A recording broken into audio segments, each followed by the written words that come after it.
আপনি তাহলে এটাও মানতে চান না শহীদ রাষ্ট্রপতি জিয়াউর রহমান স্বাধীনতার ঘোষক? কারণ আপনি এখানে ঢুকাইছেন একটা মিথ্যা কথা, একটা মিথ্যা সংকলন। শেখ মুজিবুর রহমান ঢুকাইছে। শেখ মুজিবুর রহমানের মতো স্বৈরাচার, ডিকটেটর, যে নিজেকে ঈশ্বর ভাবত। I feel as a Muslim, I feel proud for it. আপনাকে পরিষ্কার করতে হবে, যদি ৭১ সালের ২৫ তারিখ, ২৫শে মার্চ পাকিস্তান একটা দেশ, সেই দেশের জনসাধারণের উপরে ইয়াহিয়া খান কি চালালেন? একটা ব্রুটাল আক্রমণ চালালেন।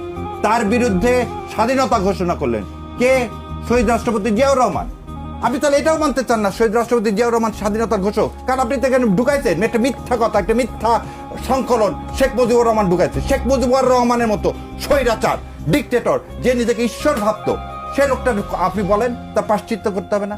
ও সন্তোষ তাহলে তীর্থভূমি না? স্বৈরতন্ত্রের তীর্থ হচ্ছে ৩২ হচ্ছে মনস্টার, ওটা ৭১।